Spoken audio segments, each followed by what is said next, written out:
What's up friends, it's Valentin Kosenko, and just as I've promised, in today's video I'll be showing you how to build the perfect PC for video editing, streaming, gaming and so on. Enjoy!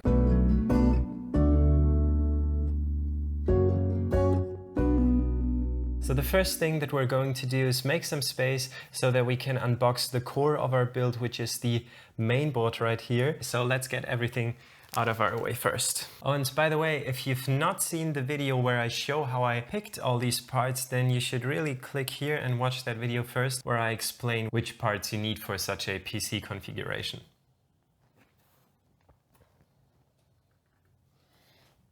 Oh, that case is so damn heavy. Okay, so let's take a look at this here first. This is the MSI Prestige X570 creation. As you can see, this is filled with features. It has so many inputs. It has 10 gigabit Ethernet. It is awesome. So let's unbox it.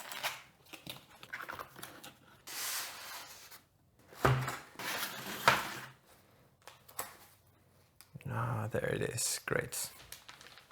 That is a very beautiful mainboard. I really have to say that this is looking gorgeous. I mean, the craftsmanship on this one, top notch. It has a huge heat spreader right here, which is for the NVMe SSDs, as well as for all the input and output right here. And it is connected with a heat pipe. And there's also a fan right here, which says play hard, stay silent. And as far as I know, most X570 boards have a fan. But in this case, this one should be silent most of the time and only activate itself when it's totally necessary. That peeling feeling, but I can't get it off here.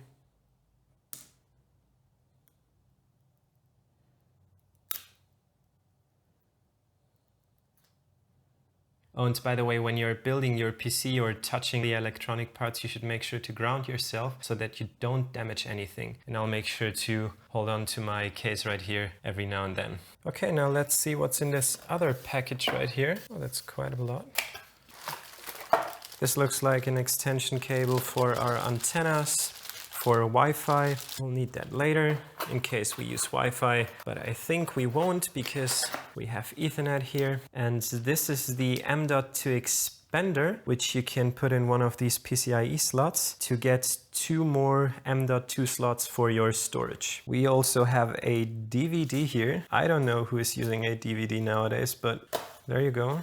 Some papers, as well as stickers for your cables, which is a great idea. And of course, our manuals. You should always make sure to read your manuals because all the mainboards are different. And if you're building the same PC as I do right here, then of course you can just do the same, but normally you'll find all the information you need inside of this little book right here. Okay, now let's see what's inside of this right here.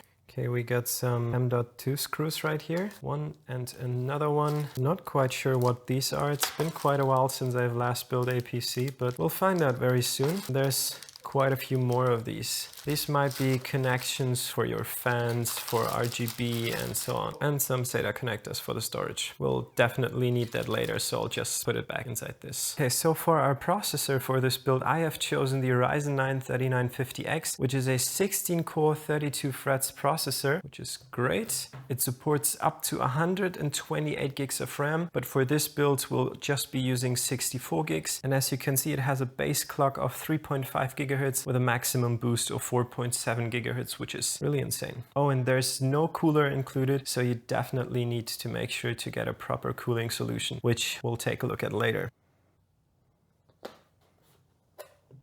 This is our CPU. As you can see, this is actually quite small, but it's still one of the priciest things you have to buy for a PC. Let's see what else comes inside the box. We have some installation instructions. It's compatible with all 500 series motherboards out of the box, and it's also compatible with 400 series motherboards when a compatible BIOS update has been installed. Yeah, so if you're using an older 500 series motherboard, make sure to update your BIOS, so then maybe you can also use that CPU without any problems. And I guess that's it. Now look at this package. That's everything that's inside there. What a waste of packaging space. Okay, so before we touch our CPU or anything else, make sure to ground yourself again. Then there is a small lever right here on the motherboard, which we have to release. Then go ahead and take the CPU out of this plastic box, there's one small marking which you have to align with the other one on the main board.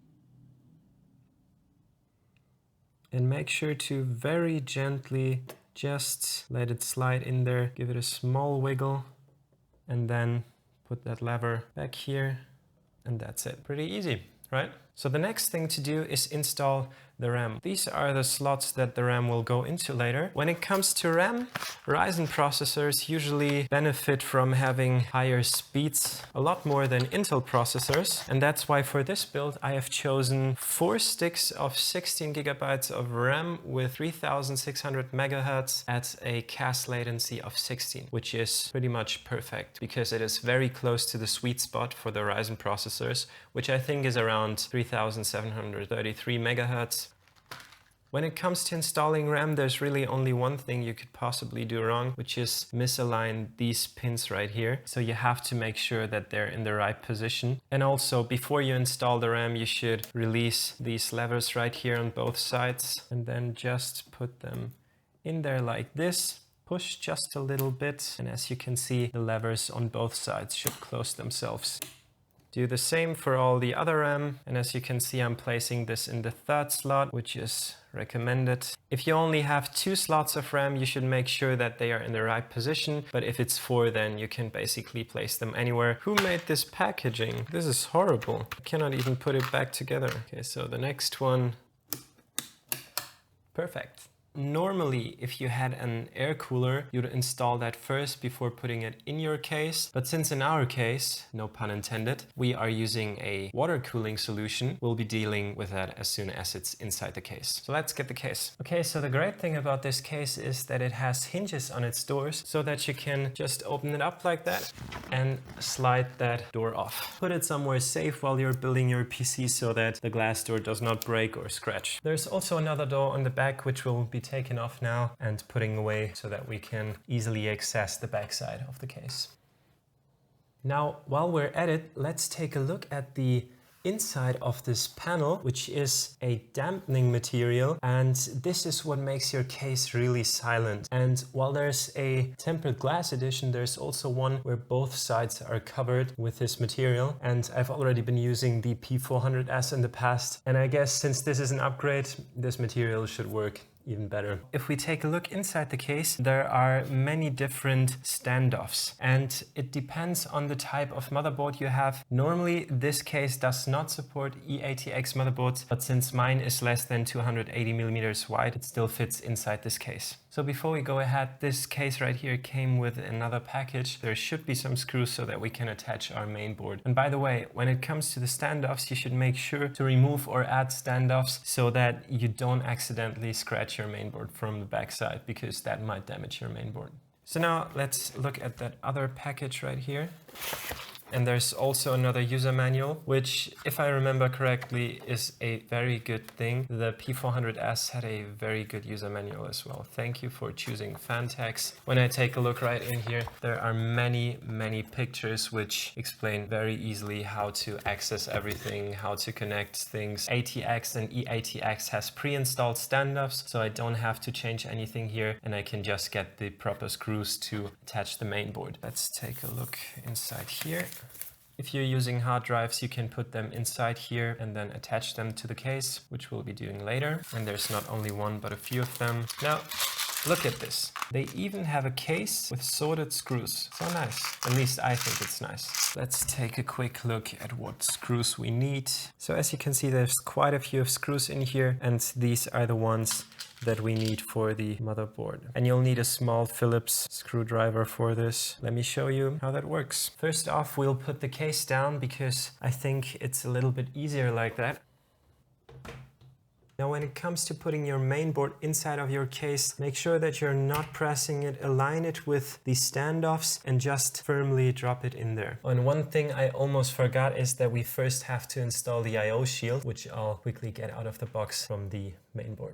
The AIO shield is pre-installed on this one. Normally you have an AIO shield that you first have to press inside here, but since it already is on this mainboard, let me show you real quick. It's the part right here. Normally all these inputs are naked, but since this is pre-installed, we don't have to do anything here, and we can just put it inside the case. Make sure to align it with all the pins, and as soon as you did that, it should fit and there should be no wiggle. Next, get the Phillips screwdriver and the small screws right here. Don't attach them too hard. It will be fine. You don't want to break your main board. And by the way, you should always attach your screws in a cross pattern, which means that you start in one corner, then go to the other corner, attach that screw there, then go to another corner, and so on and so forth. This way you'll make sure not to put any pressure on one side or another. I'll quickly attach the rest of the screws and then we'll continue with the other parts.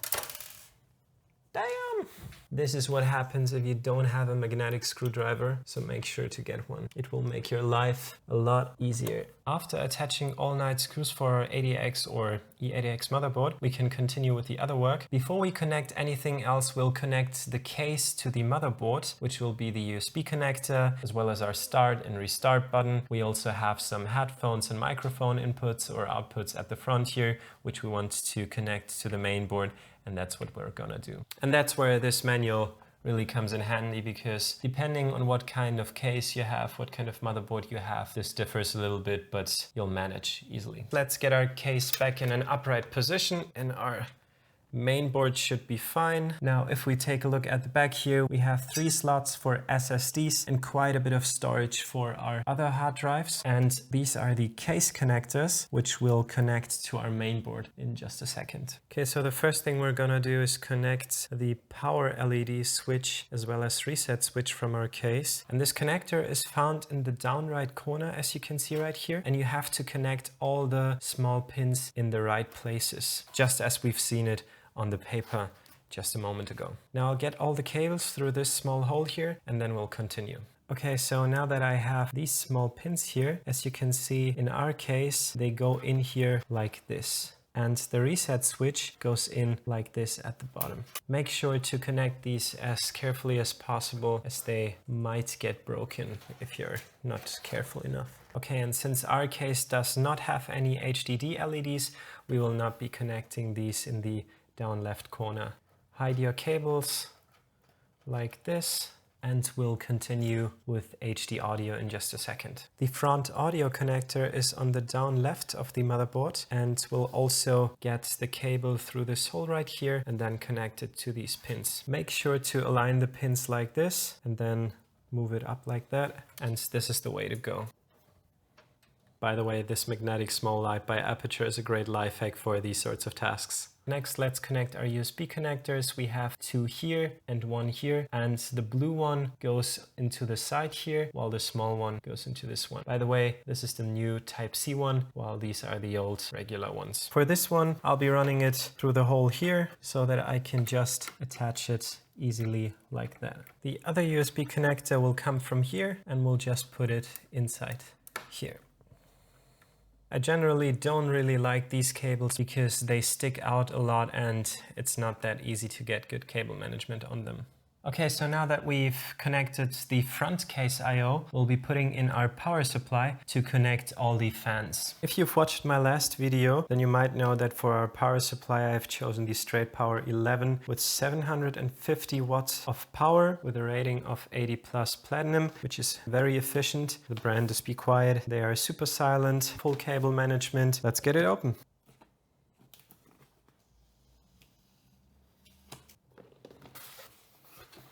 Here are all our cables. We'll need these later. This is probably the main connector cable. Exactly.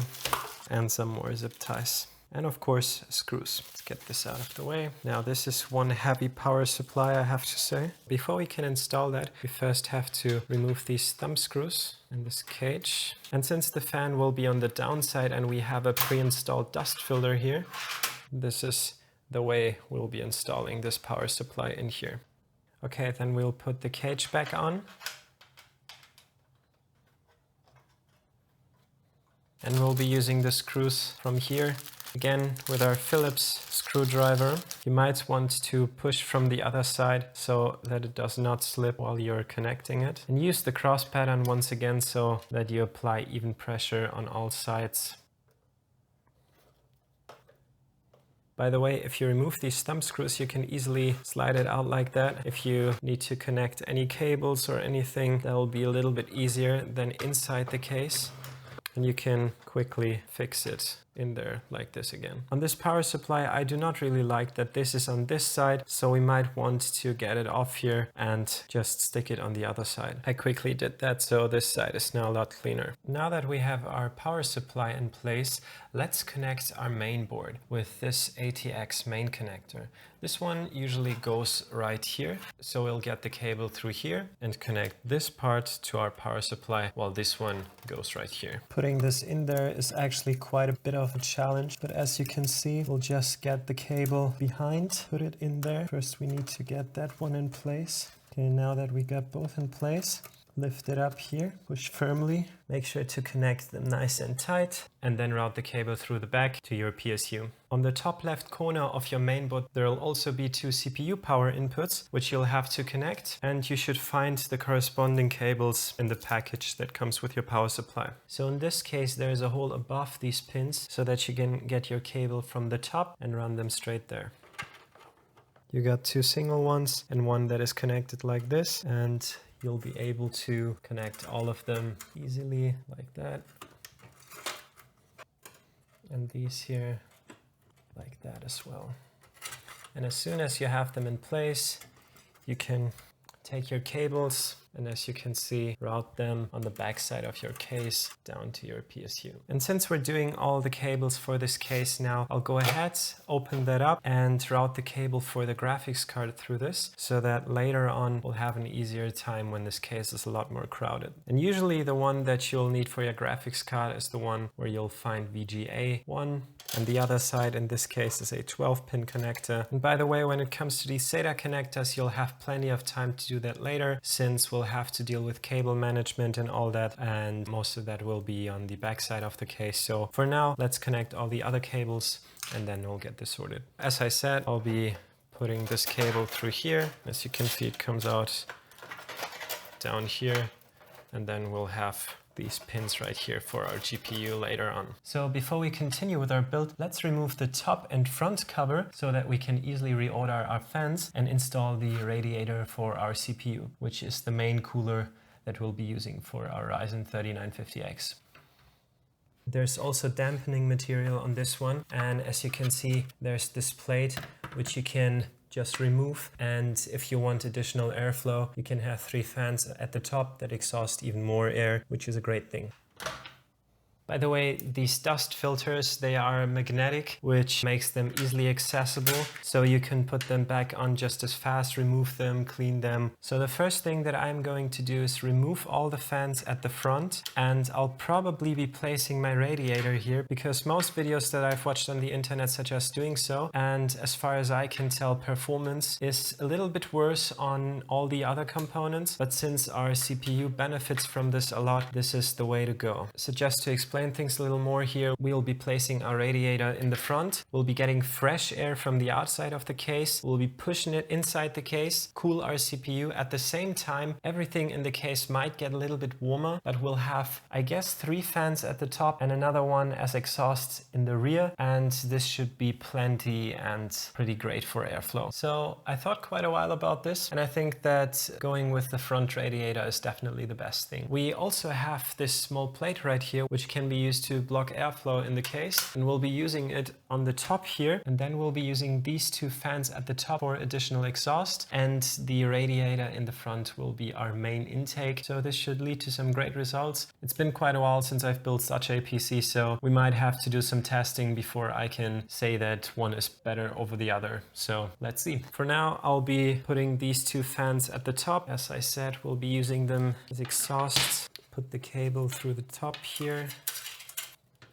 Don't fix them in position quite yet, so that you can still move them around, especially if you have more than one, because you'll want to fine-tune your positioning. I think it would be the best to have them directly above your main board, not so much in the front, because the front radiator will probably push the air further inside of the case, so you'll want to have them more in the back. When it comes to airflow with your fans, you always have some kind of arrows on them which show in which direction the air is flowing, and usually it's the one where this kind of seal is. The thing I did wrong right a moment ago was I put them on the other way around, but you want them this way around if you want air to go up. And that's what we're going for with these fans at the top actually. So let's do that again. And remove the one in the back, which is also not in the correct position. Sorry about that, but things like that happen when you're too fast. So this is ideally what it would look like. As you can see, this is the plate at the top, which you can put here, and then you'll have these two fans for exhaust, as well as this fan inside here in the rear for another exhaust. And together this should lead to some very, very good airflow. Now the next thing we want to do is connect these two fans at the top, which cables we have here now, to our universal fan connector. I'll run these cables through the top here and make a small twist here and connect them. By the way, these 4-pin fans also transmit PWM, which means that you'll be able to change the speed accordingly. And since the ones that came with the case are 3-pin fans, I connected them here. All these fans still need 12-volt input, and they also need to be connected to your main board with this 4-pin connector here. These go into your power supply, and the other side right here goes right there. Now let's get that connector at the very top right here so that we can connect it to our sys fan. Take it out from there and then put it through here. Now if we take a look at the other sides, you can see that the sys fan connector is right here, and you just have to put it on like this here. Perfect. Things actually look pretty nice here so far. Other than this one connector right here, I'm actually pretty satisfied with the mainboard as well, but I have a bad feeling about this because, as you can see, this is at a small angle. It's not perfectly fitting in there, and this is putting a little bit of pressure on this. So I'm afraid the pins on this one might break, but if someone knows, you can let me know in the comments below. Next off, we'll be installing the AIO cooler for our CPU, and as I said, it will go in the front here. We have 2 fans at the top, 1 in the rear. This should be perfect because there will be 3 fans in the front. So we have 3 fans as intake and 3 fans as exhaust. Perfectly balanced. There shouldn't be that much dust. Let's get it out of the package here. Okay, so here is our radiator and our pump. These are the fans that come with it. Ew, but they smell. And these are the power connectors for the pump and the fans. And we also have a few of these mounting. I'm not quite sure if we need this bracket because I think this is natively used by AM4 socket, but we'll have to check the manual in a second. One good thing about these AIO coolers is that they have pre-applied thermal paste. So that means that you don't have to buy it yourself and apply it on your CPU. I mean, it's a small step, but it's great that it's here. First, we'll take this out. Okay, so now let's take a look real quick. Looks like we bought the wrong one. I'm just kidding. It's probably on the back side of this. Yeah, there it is, Intel AMD AM4. We'll probably first have to remove these right here. Let me do that real quick. Yeah, so we have to use these standoffs right here. They should screw into here. So now that we've got all of these into place, we need these small little guys here, which will screw onto the other thumb screws. Now the next question we have to ask ourselves is what goes first, the radiator or the fans? And I personally think that it would be a better idea to have the fans first, because then they might be able to push that air a little bit easier into the radiator. I'm not sure if it makes any difference at all. I'll just try it this way, put the fans first and connect the radiator on the inside of it, and then we'll see how it works out. I really hope that this is the right decision. And I really hope that going with front intake will be the better option for us, or at least for this case right here. But since there have been many tests on the internet and most people said that going front intake is the best you can do, I'll just follow that guideline and do the same. And then we'll see how it works out. We want air going like this, so we have to put them with this side here. We'll probably put these on the back side where we also have our 4-pin connectors, because these have 4 pins, so they also transmit PWM. Mounting such a radiator can be quite hard if you're alone, so you might need some help from someone else. If you need help, get help and then everything will be fine. That's just what I did. So now I can fix all the other screws, and then we'll have our radiator in place. We'll connect all the fans to our universal fan header, and then we'll connect the heat spreader, and then we'll connect the pump to the CPU and also connect all the cables to the motherboard. Now, as you can see, we have got these 3 cables from the front radiator, and we'll be putting these into the 4-pin connectors. Starting with this one, since it's the furthest away, let's put it on the left side. Then this as the second one, and then this one in third place. And now your front radiator fans should be connected. Now let's go to the front and put the pump on the CPU. Before we can put this pump on the CPU, we have to change the mounting bracket because it will not fit like this on our AM4 chipset. So to do that, we have to first take that plastic cover off, then twist this, put this one on, and once again twist it so that now it perfectly fits where we want it to be. Of course, we can realign this the way we'd like. If we wanted to mount it like this, for example, which would mean that the pump would be on the left side, we could do that too. But that absolutely depends on how we want it. So as you can see, this has thermal paste pre-applied, and I accidentally already put some on the CPU, which is no problem, but we'll realign it the way we want it, and then we'll put it on the CPU and use the thumb screws to fix everything in place. I think the best position for this is at the top, but this might be personal preference. At least I think that if it's on the right, it will hit the RAM, and that's not good. And the left side is also too far off, so this is the perfect position for me personally. Let's fix it with the thumb screws. Okay, so now that everything stays into place, we have to connect the cables. There's one micro USB type cable which goes into the pump, as well as such a cable. This one right here goes into CPU fan at the top over here. You can usually route the cable around that heat spreader right here. Most mainboards have one, and this way it looks a little bit cleaner. Next up, this connector has to go into a USB 2 port on your mainboard, which we have at the very bottom. So I'll be routing it from the very top through this hole up here down to the bottom. And the last one is another 12 volt SATA connector. We'll do the same for it. Just put it through the hole at the top and then connect it at the very bottom of the case. Let's also connect the USB connector so that we can also route it through the top and get better cable management on it.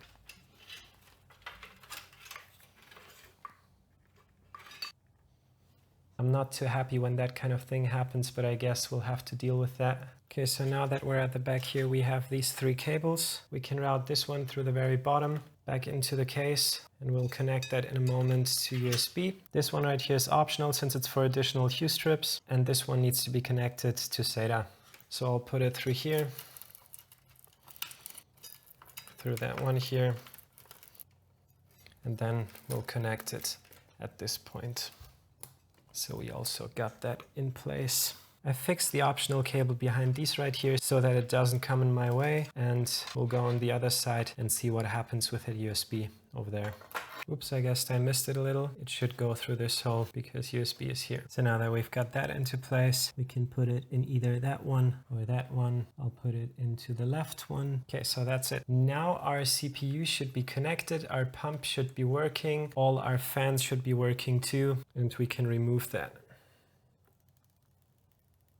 What a great feeling. Hello there. So as you can see, we still got these cables bouncing around here. And the next thing we're gonna do is install the graphics card, which will go into this PCIe slot right here. Let's unbox the graphics card first. For our graphics card, we have the ROG Strix Gaming RTX 280 Ti, which is a high-end graphics card. It's great for gaming, it's great for video editing, great for pretty much everything. And it has 11 gigs of GDDR6 memory. It's the overclocked edition. It supports so many different things and should work perfectly for the kind of use scenario that we are planning to use it in. Let's unbox this thing. This is some nice packaging again. Wow, I was expecting something different, but once again, it's a DVD. Speed setup. That's it. I'm not quite sure if this is gonna fit into the case. Of course it will, don't worry. But it's looking insanely huge and it's damn heavy. Oh, and by the way, to make our life a little bit easier, let's install the sag bracket for the GPU first, which you can just place in the back right here. and then make sure to get these thumb screws, but don't fix them too tight because else you won't be able to get your graphics cards in. But this helps when installing the graphics cards later because it will push the pins on the backside so it won't tip down when you're trying to install it. So the first thing we gotta do is unscrew these knobs right here where this is gonna sit. So it should be this and this. Okay, so as I said, we remove that one, and we remove that one. And be careful not to drop them in your case. Whoops, don't do the same like I just did. So then the next thing you gotta do is remove this protective film right here.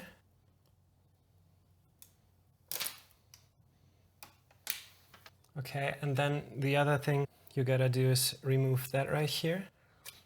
Now you can see all the pins. And the next thing you gotta do is just open that PCIe slot and drop it in like this. Make sure to press it in, and then you have to screw it back in on the left side here. Sorry about that, but I just took the graphics card out once again because it was blocking our SATA ports, and I think it would be a better idea to first install all the hard drives, the SSDs and so on. Now, as you can see, we have 3 SSD slots and I've taken this one off already, easily like that. And the next thing we're gonna do is place our SSDs inside here, screw them in and put them back on. Remember that we had quite a few of these from Fantex, so we can definitely use them. I want to make sure to fit them in with the dot facing upwards so that the small circles are at the top, because that's how it's gonna go into the case, and you want this at the bottom for easier accessibility later.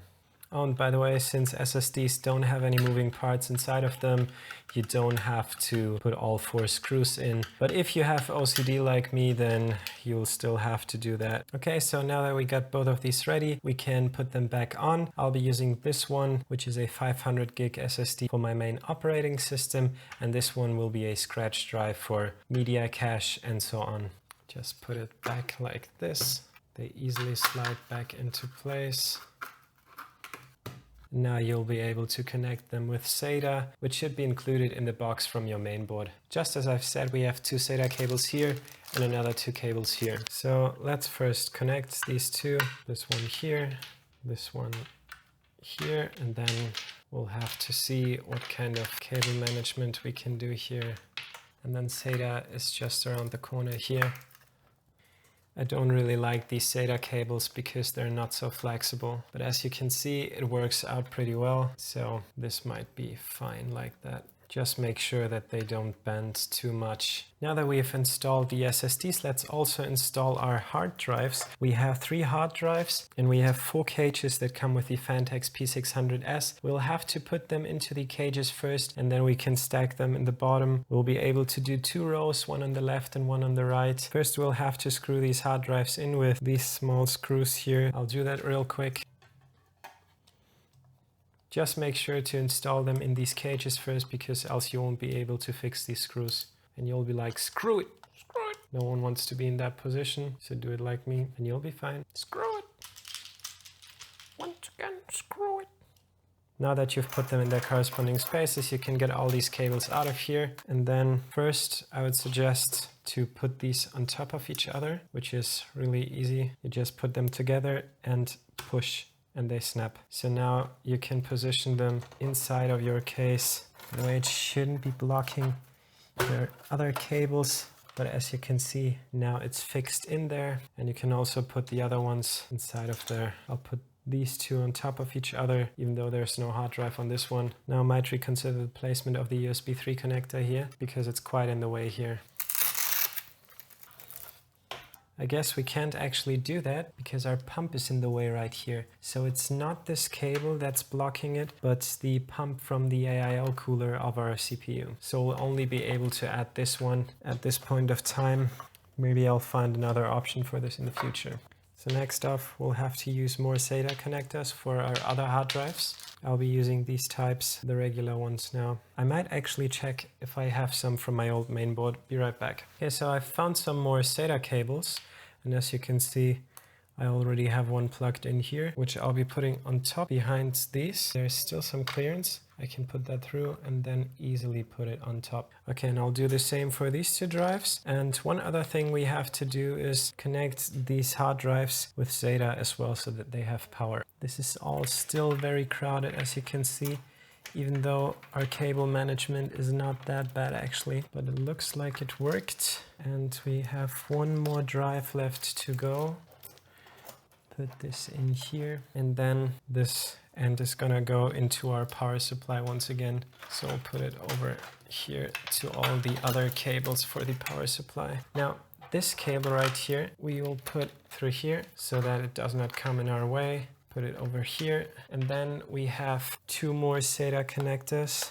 I'll run it through here and then put it inside the bottom one. Great. And the last one, put that one over here so that we can better identify which drive is which.